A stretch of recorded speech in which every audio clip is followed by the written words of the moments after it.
마태복음 22장입니다. 22장 1절로 14절의 말씀.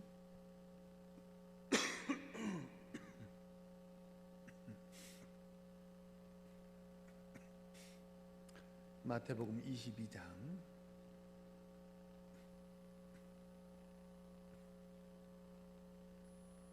1절에서 14절의 말씀, 우리 한마음으로 합독하십니다. 1절입니다.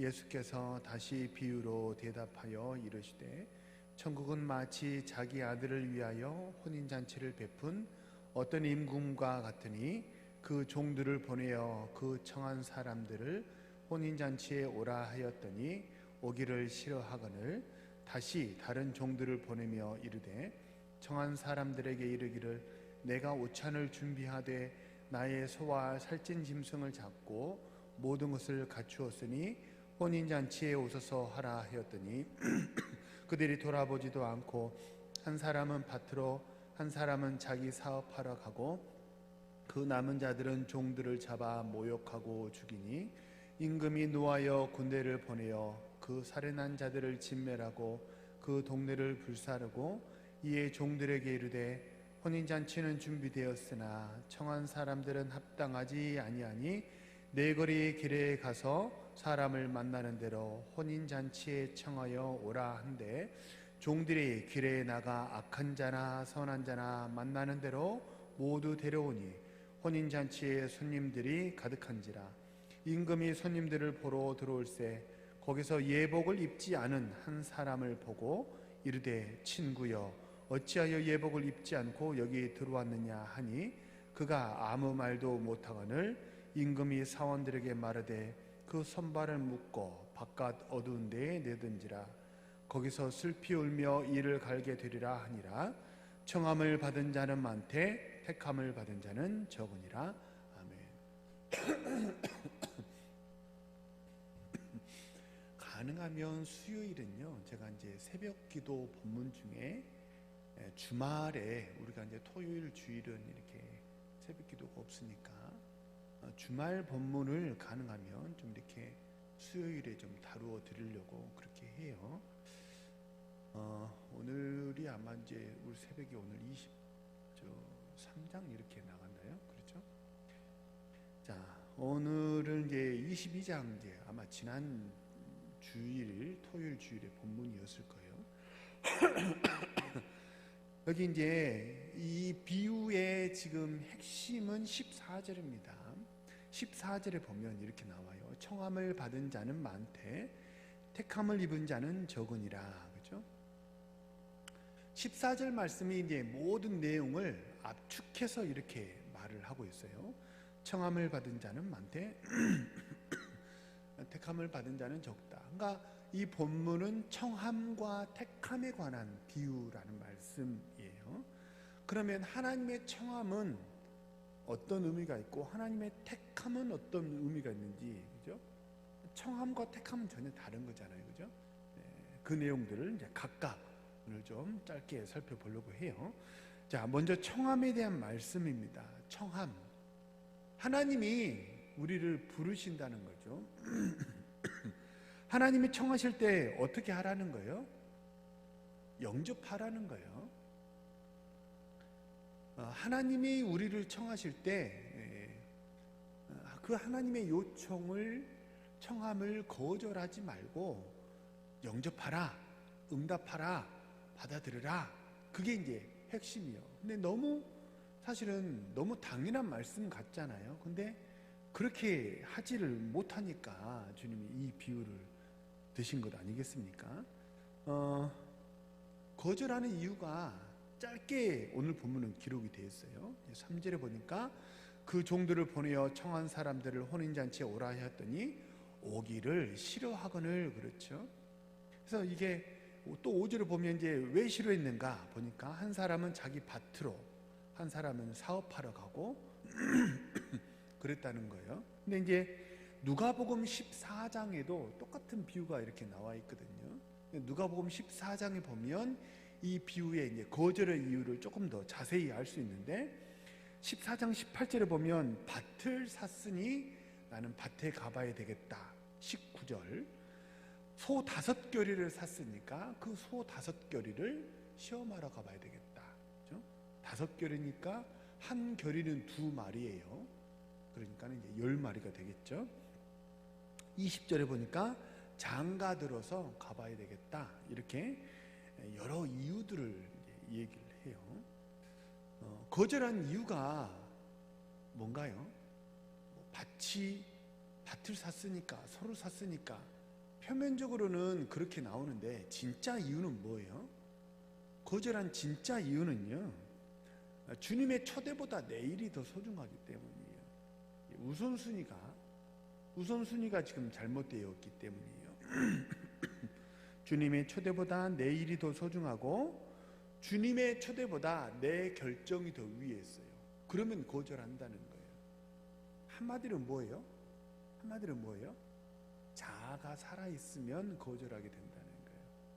내 자아가 십자가에 못 박혀야 돼요. 그래서 우리 신앙생활에서의 핵심 관건은 뭐냐면요, 주님의 죽으심을 본받아서 내가 죽느냐 못 죽느냐, 이게 관건입니다. 사실은 모든 신앙생활은 그게 관건이에요. 자아가 살아있기 때문에 뭐 하는 거예요? 욕심도 부리는 거예요. 자아가 살아있기 때문에 뭐 하는 거예요? 혈기도 부리는 거예요. 자아가 살아있기 때문에 뭐 하는 거예요? 자기 주장이 커지면서 교회에서 목소리가 솔라시 이렇게 올라가는 거예요.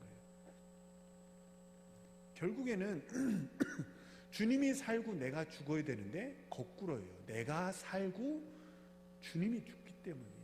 우리 모든 신앙의 모든 이야기는요, 다 십자가로 귀결이 되거든요.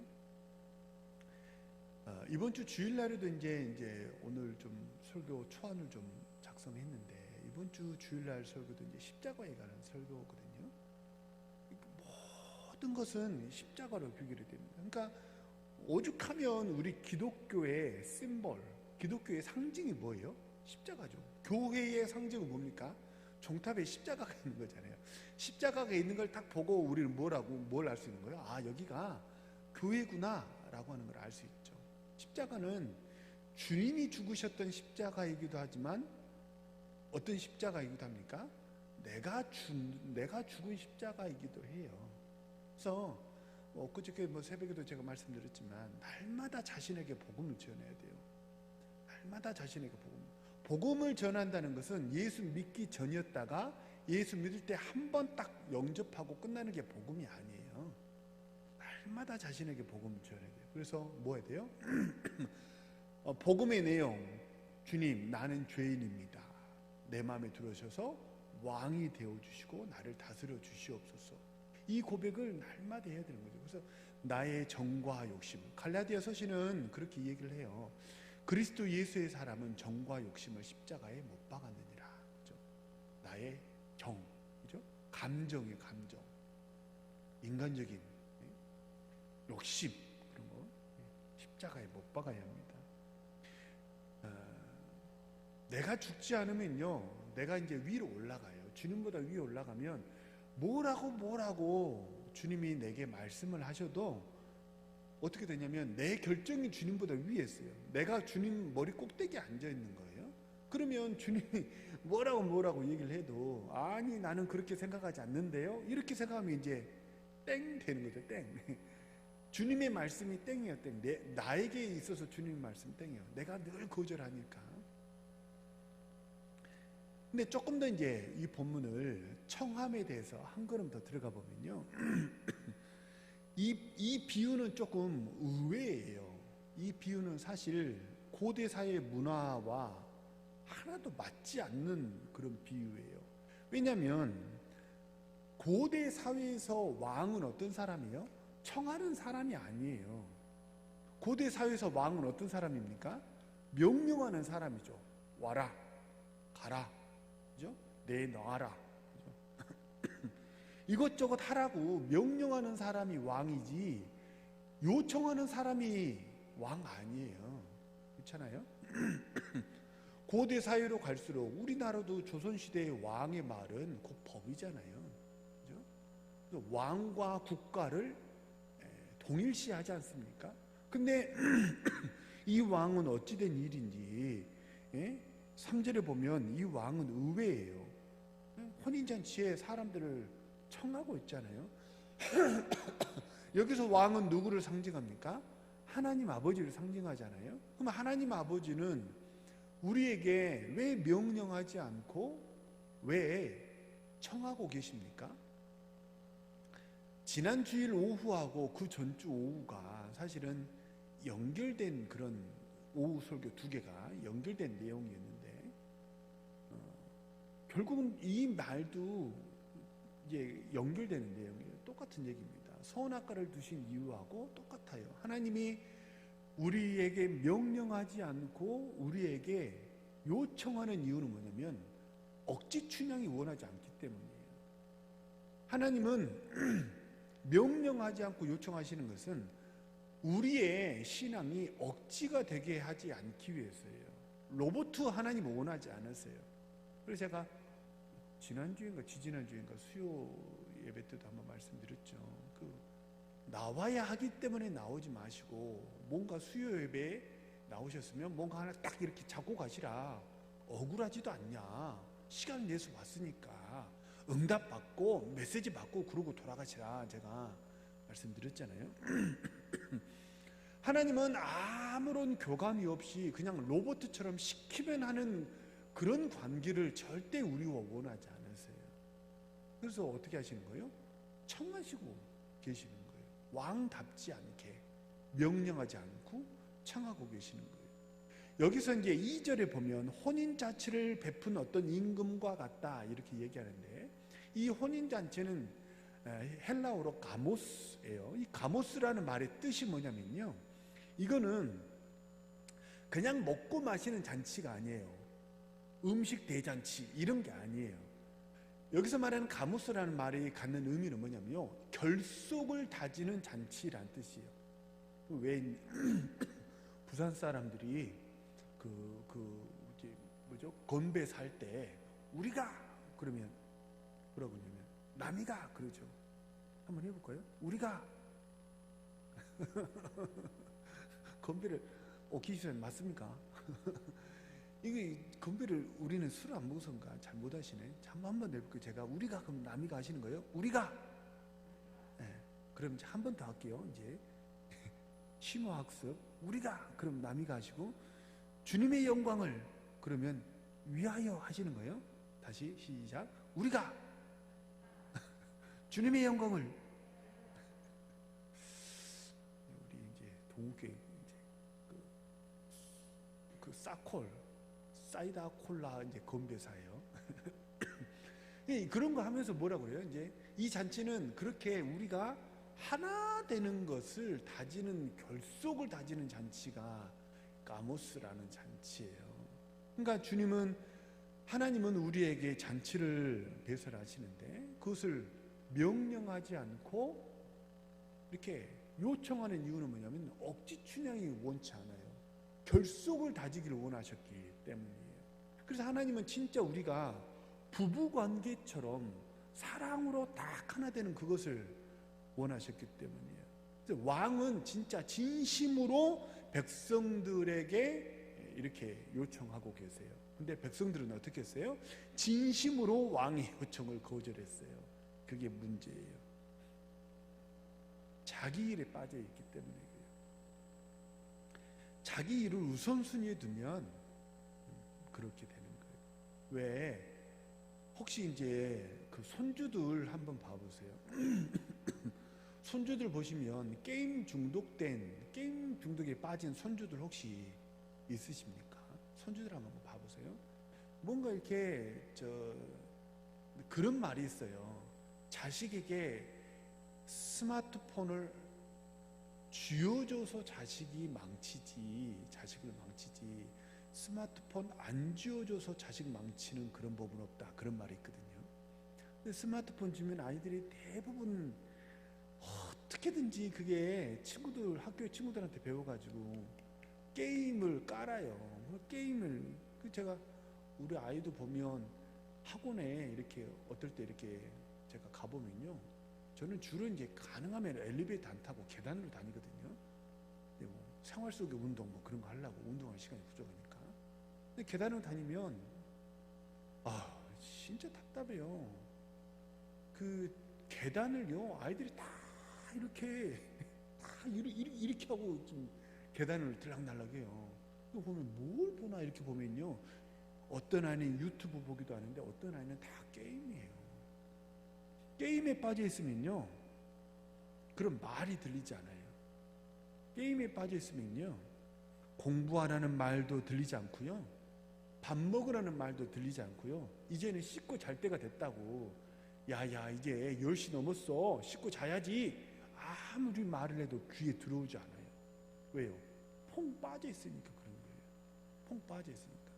우리도 얼마든지 그럴 수 있다는 거예요. 우리는 성인이지만, 그래서 우리는 게임 중독은 없어요. 하지만 우리는 또 다른 것에 빠져 있을 수 있다는 거예요. 그래서 성경은 뭐라고 그래요?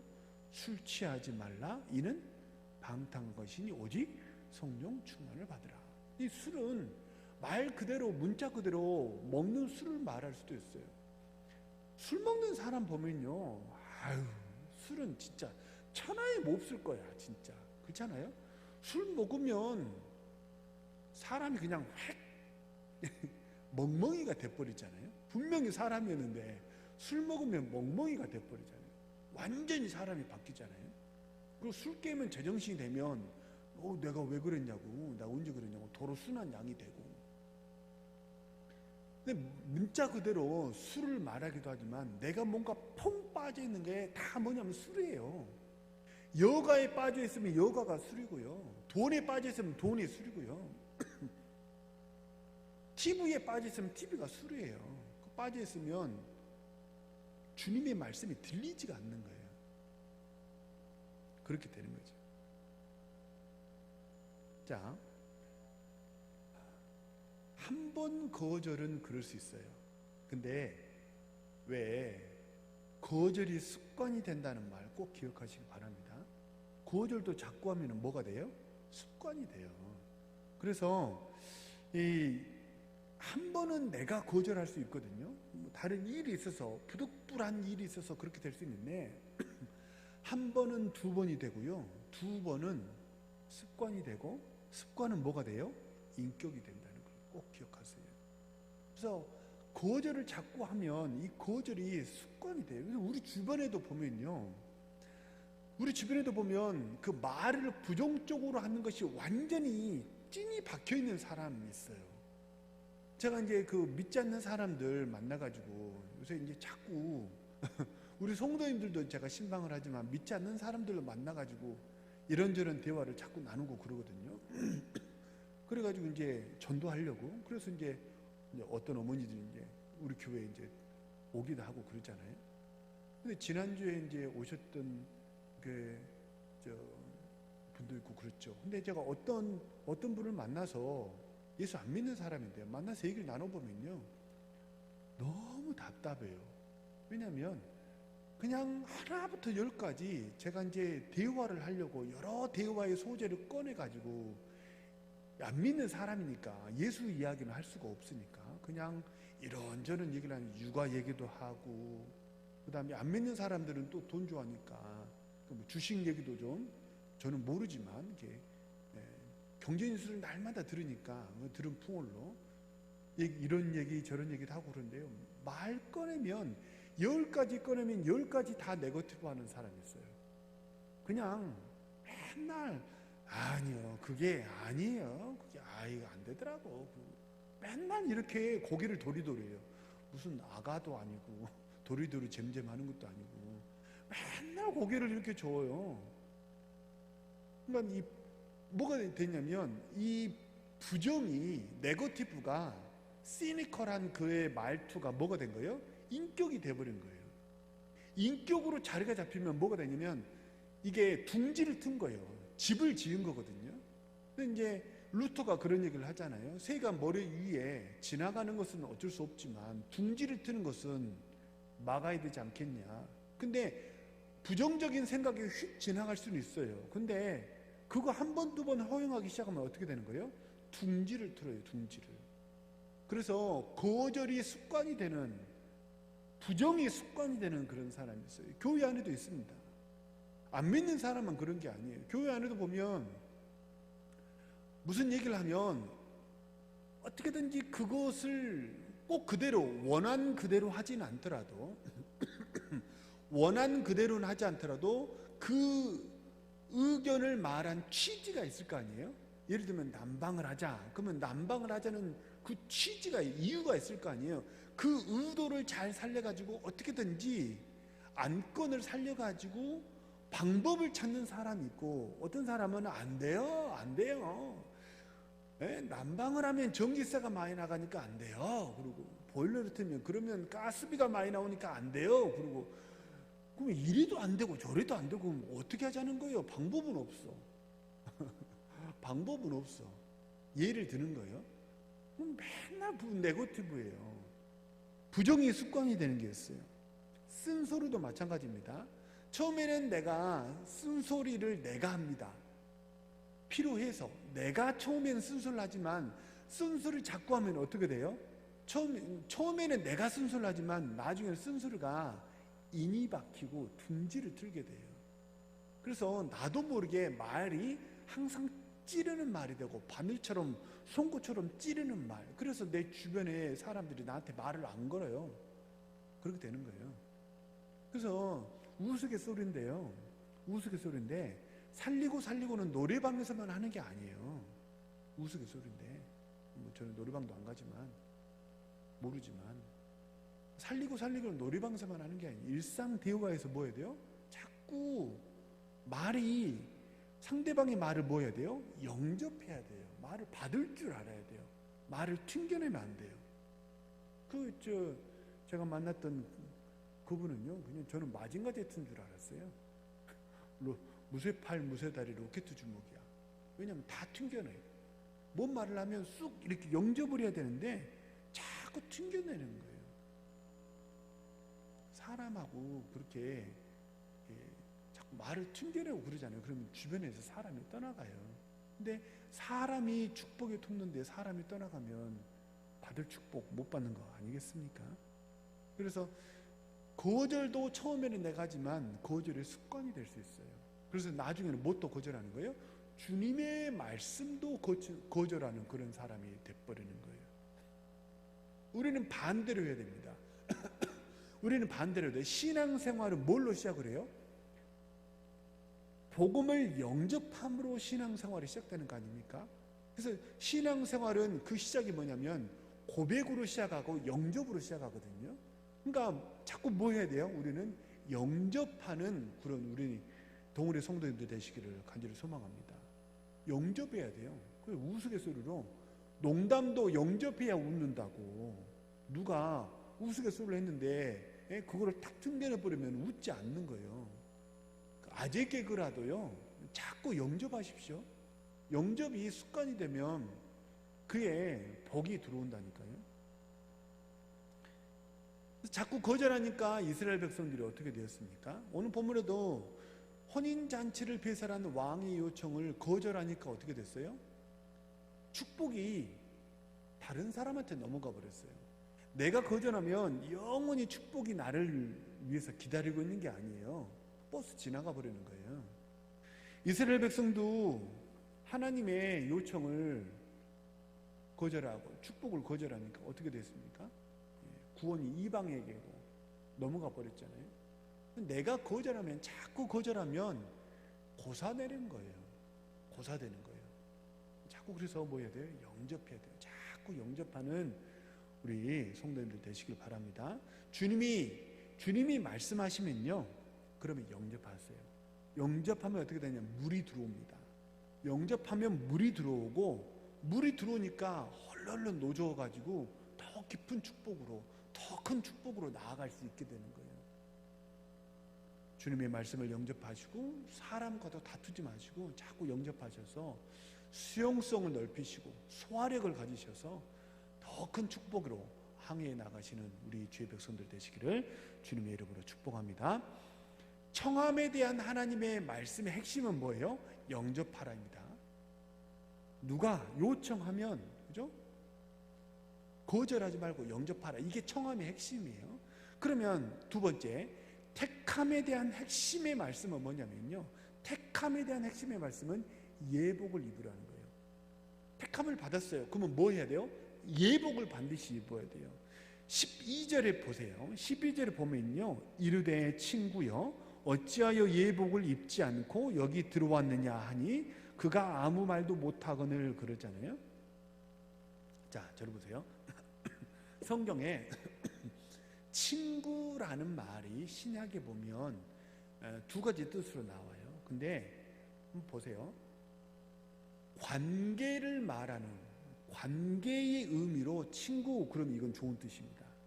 무슨 말이냐면 오키 집사님하고 저하고는 친구예요 라고 이렇게, 그러면 이건 관계를 말하는 거잖아요. 이거는 좋은 뜻입니다.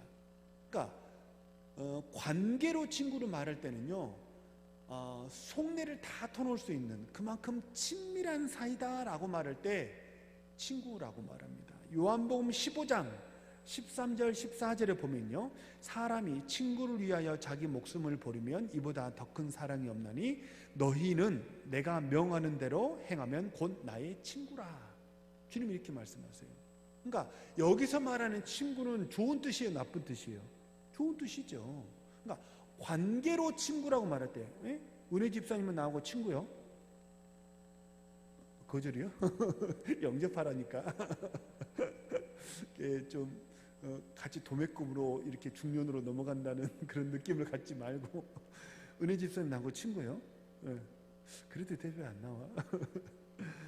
근데 호칭으로 친구를 말하면요, 그건 안 좋은 뜻이에요. 여기 12절은 호칭이에요, 호칭. 친구요 라고 부르고 있잖아요. 이 말은 나하고 진짜 친한 사이를 일컫는 그를 부를 때 친구요, 이게 아니에요. 여기서 말하는 친구요는요, 진짜 답답하다는 의미로 말을 좀 바꿔보면 어이 자네, 약간 이맛살을 찌푸리면서 어이 자네, 이런 어감이 지금 이 본문에서 친구여라는 뜻이에요. 성경에 신약에 보면요, 호칭으로 친구를 부르는 장면이 3번 나오거든요. 딱 3번 나와요. 근데 3번 다 한결같이 좋지 않은 뜻이었어요. 첫 번째가 언제냐면 마태복음 20장에 보면 포도원 품꾼 비유가 나와요.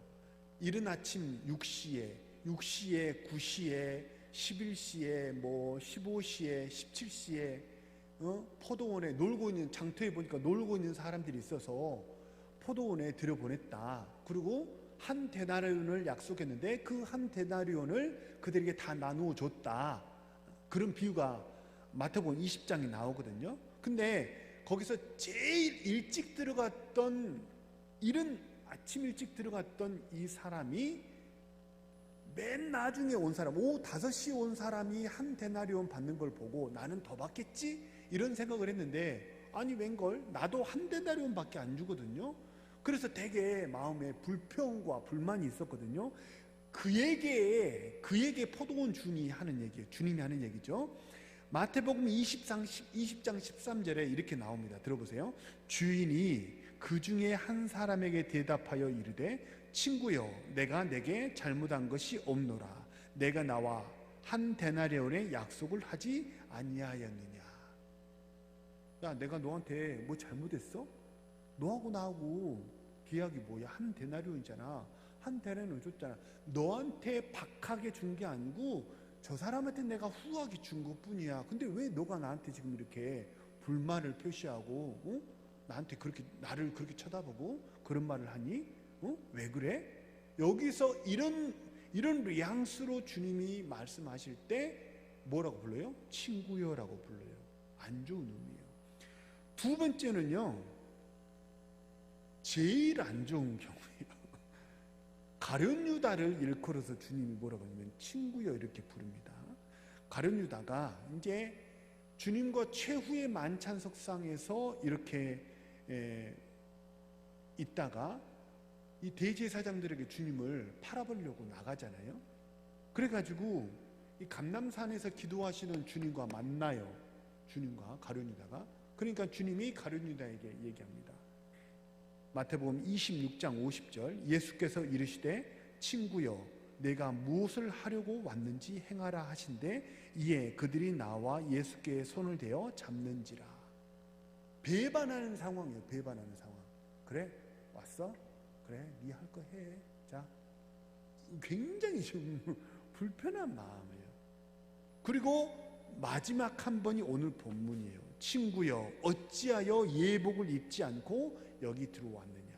그러니까 친구여라는 말은요, 친구라는 말은 사실 좋은 말이잖아요.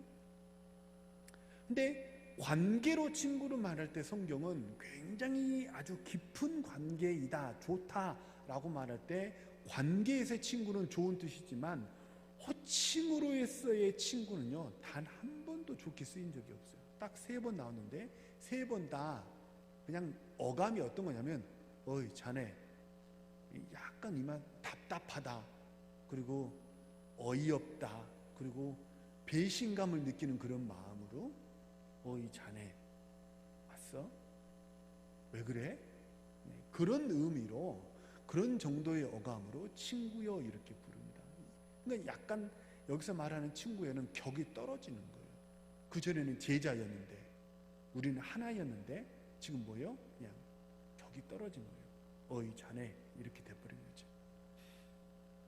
청함을 받은 사람들이 거절했습니다. 그래서 다른 사람들을 데려왔어요. 근데 문제는 그 중에 한 사람이 예복을 입지 않았다는 거예요. 잔치에 오기는 왔는데 예복을 입지 않았다는 거예요. 그래서 주님이 아주 그 왕 대신 이 잔치를 배설한 이 왕이 아주 불쾌하고 노하면서 그를 향해 부르는 말이 친구예요. 친구예요. 예복을 입지 않았다는 거예요. 잔치 석상에 갈 때는 꼭 예복을 입어야 하지 않습니까? 그러면 여기서 이 혼인 잔치에서 말하는 이 예복은 뭘까요? 이 사람이 입지 않은 이 예복은 뭘까요? 성경에 예복을 의미하는 말이 2개가 나옵니다. 하나는 뭐냐면 로마서 13장 14절에 이렇게 나옵니다. 오직 주 예수 그리스도로 옷 입고 정욕을 위하여 육신의 일을 도모하지 말라. 예수로 옷 입는데요. 이게 뭔 뜻이에요? 내가 죽은 거예요. 내 자아가 죽은 거예요. 그래서 옷은 사실 사람을 보면 뭐가 보여요? 속살이 보이는 게 아니고 옷이 보이잖아요. 겉옷이 보이잖아요. 그러니까 나를 딱 보면 뭐가 보여야 돼요? 인간의 혈기가 보이면 안 된다는 거예요. 인간의 혈기, 욕심, 사람 냄새. 여기서 사람 냄새라는 건 안 좋은 냄새예요. 쉰내 나는, 냄새 풀풀 나는 그 사람 냄새가 나면 안 된다는 거예요. 근데 딱 보면 뭐가 보여요? 옷이 보이는데 예수 그리스도로 옷 입으면 주님의 향기가 나는 거예요. 나를 통해서 주님의 향기가 나는 거예요. 주님의 모습이 나를 통해서 드러나는 거예요. 그러면 뭐예요? 그게 주님으로 덧입고 살아가는 거, 내 자아가 죽고, 갈라디아서 2장 10절인데 그런즉 내가 그리스도와 함께 십자가에 못 박혔나니, 그죠?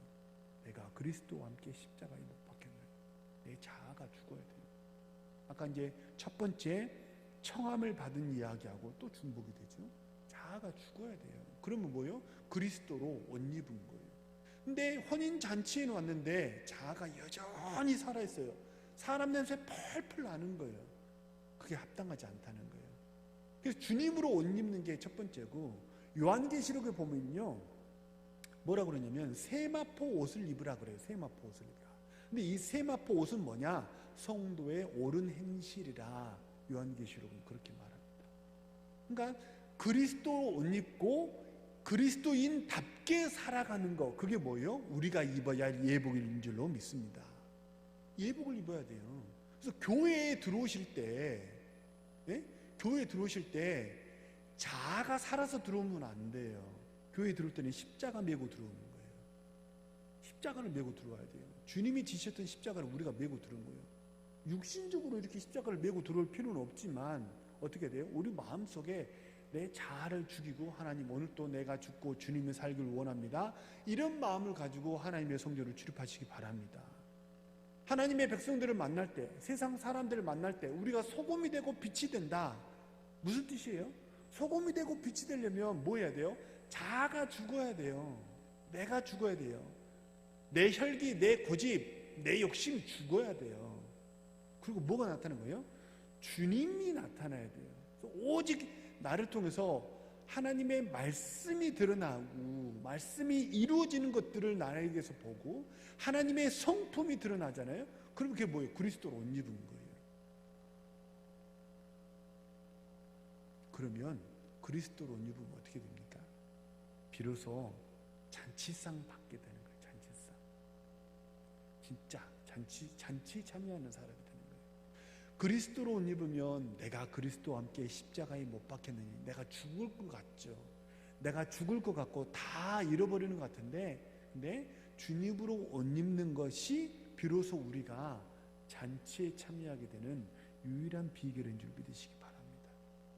그것이 축복받는 길이에요. 복된 길이에요. 그래서 기독교는 역설의 종교예요. 역설의 종교. 정설이 아니에요. 역설이에요. 거꾸로예요. 세상하고 거꾸로 가는 거예요. 살면 죽고 죽어야 사는 거죠. 그렇죠? 말씀을 맺습니다. 청함은 영접이에요. 청함에서 중요한 것은 영접하라는 거예요. 자꾸 개구도 영접하시고 하나님 말씀도 자꾸 영접해야 돼요. 사소한 말부터 자꾸 그렇군요 라고 자꾸 맞장구를 쳐버려야 돼요. 그렇게 맞장구를 치는 사람이 뭣도 하는 거예요? 주님의 말씀도 영접하는 거예요. 택함의 핵심은 뭐예요? 주님으로 옷 입는 거예요. 옳은 행실을 하면서 살아가는 거예요. 주님의 성품이 드러나는 거예요. 이제 주일 이후 이제 남은 3일 남았는데요. 이 남은 3일도 주님의 초대에 영접하시고, 주님의 초대를 영접하시고, 말씀을 영접하시고, 주님으로 옷 입고 주님과 함께 동행하는 복된 삶을 살아가시는 우리 신실한 주의 백성들 되시기를 주님의 이름으로 축복합니다. 우리 주신 말씀을 놓고 한번 합심해서 동성으로 기도합니다.